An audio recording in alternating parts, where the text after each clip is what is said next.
Olá, turma, bom dia. Gente, como estão? Eu espero que vocês tenham passado uma semana maravilhosa.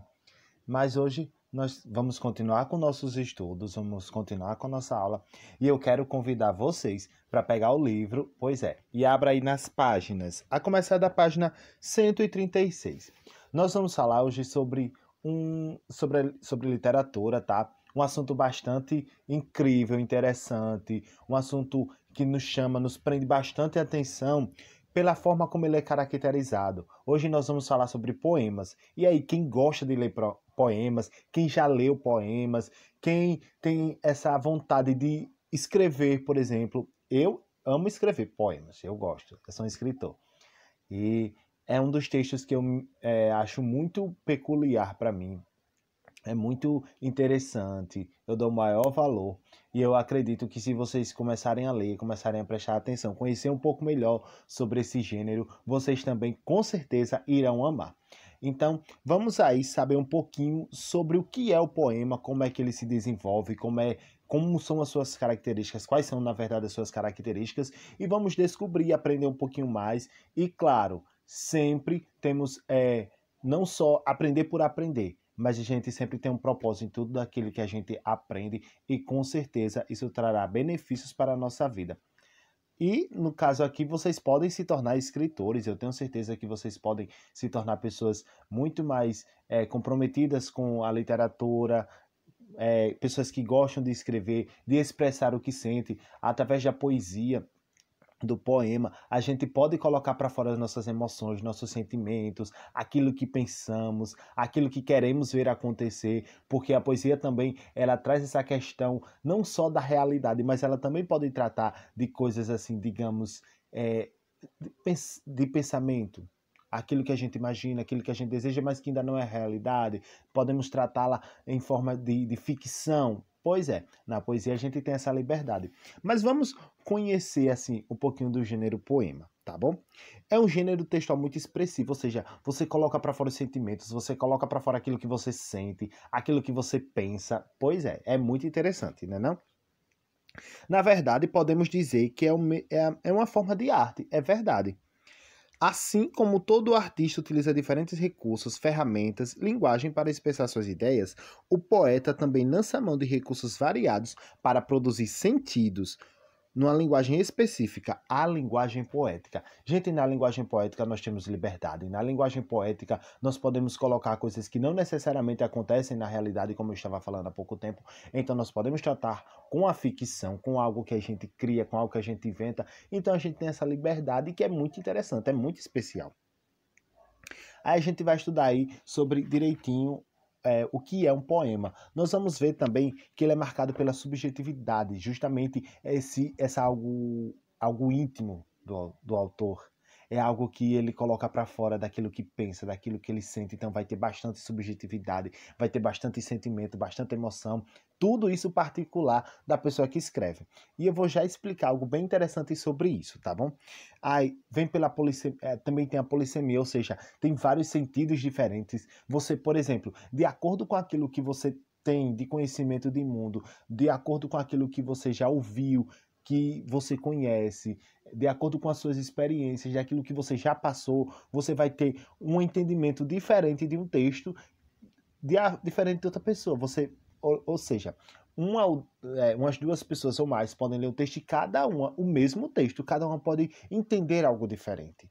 Pode sentir, ter emoções, ter sentimentos diferentes. Isso vai depender, sabe de quê? Das experiências da vida da pessoa, vai depender das emoções, da forma como ela vive, da forma como ela interpreta as coisas. Pois é, o poema a linguagem poética vai trazer isso, vai trazer essa liberdade de expressões, de sentimentos, vai trazer essa liberdade de entendimento, pois é, vários entendimentos de um só texto. Ou seja, de acordo com aquilo que eu tenho dentro de mim, daquilo que eu sinto, daquilo que eu acredito, daquilo que eu penso, como eu acho que é a vida, eu vou ter minha interpretação de um determinado texto, diferentemente de quem? De outra pessoa que tem experiências diferentes. Então, a leitura poética, ela nos dá uma concepção totalmente única, uma concepção totalmente nossa de cada texto, tá bom? Lembrando que também tem recursos sonoros, os poetas eles também gostam de brincar com, por exemplo, eu acho que vocês vão lembrar. Já ouviram falar de onomatopeia, que é quando você pega palavras para utilizar esses recursos dessas palavras transformando em sons? Por exemplo, toque-toque. Então você vai utilizar o quê? Uma palavra para exemplificar um som. Temos aí a onomatopeia. Então, também eles vão trabalhar com esses recursos. Pode ser usada no texto em versos. Gente, nós vamos entender como é que funciona o poema. Ele vai vir em versos. Versos, a gente não chama, por exemplo, linha. Ah, professor, temos aí um parágrafo, né? Lembrando textos normais, comuns. Tem parágrafo e só que já no poema a gente não chama parágrafo, a gente chama de estrofe. Aí, além dessa estrofe, nós vamos ver outra coisa muito importante. Cada linhazinha no poema a gente chama o quê? De verso. Pois é. Então, tantos versos constrói o quê? Ao invés de um parágrafo, vai construir uma estrofe, ok? Então, nós vamos também ver uma coisa muito importante. O poema, ele trabalha bastante com a questão de rima. Ele vai rimar. Por exemplo, num verso, vai vir rimando com um verso ou abaixo ou dois versos depois. E vai vir alternado, entendeu? É muito interessante como acontece. Então, nós vamos ver que eles são, que é dessa forma que ele se estrutura, tá bom? Tem a finalidade de quê? De expressar sentimentos, de emocionar, de entreter, de trazer essa atividade lúdica, essa atividade de chamar a atenção, de prender a atenção de quem está lendo e de ser algo prazeroso.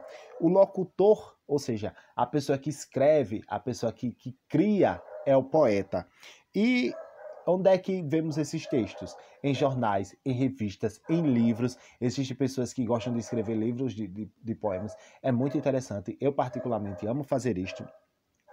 E vamos ver também que tem expressões de sentido figurados, ou seja, aquele sentido que não é real, que não é o do dicionário. Lembra que a gente estudou isso em denotação e conotação, sentido figurado e sentido literal? Pois é. Então, o poema ele vai trazer justamente isso, o sentido figurado. Olha que interessante. Ou seja, sentidos que não são necessariamente aquele bem literal, aquele que está no dicionário, aquele que todo mundo já conhece, mas podem trazer um novo sentido, uma nova interpretação para esses textos, ok?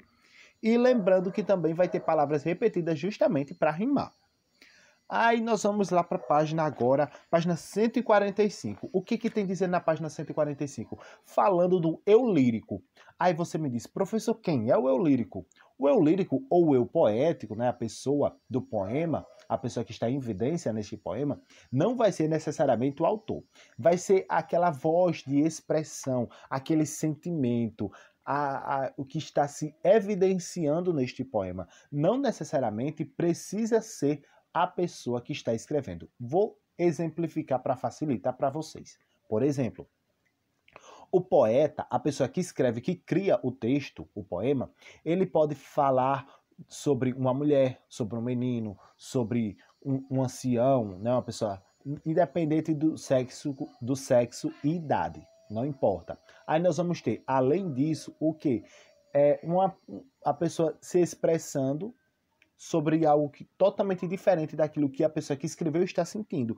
Nós vamos ver que o eu lírico, ele vai ser a pessoa do texto, não necessariamente a pessoa que escreve o texto. Vai ser a voz, vai ser o ser em destaque que está ali sendo expressado através daquele texto. Então, o eu lírico não é a pessoa que escreve, mas é a pessoa que está presente no texto, dentro do texto. É a pessoa que está sendo evidenciada, é a pessoa que está se expressando no texto. O eu lírico pode ser alguém com o mesmo sentimento do poeta, da pessoa que escreve o poema? Pode sim, com certeza. Agora, o eu lírico, temos que fazer essa divisão. Ele pode ter o mesmo sentimento, mas o eu lírico é a pessoa que está no texto. Então, é diferente da pessoa que está criando o texto, ok? É muito simples. Bom, gente, eu decidi usar um poema meu para passar para vocês, para que vocês conheçam um pouco mais sobre o poema, para que vejam na realidade como é que funciona o poema. O nome dele é Saudade. Diz assim: Saudade é feito fogo constante que nos consome por dentro. É ferida aberta muito difícil de cicatrizar. É dor intensa que não tem remédio que dê jeito.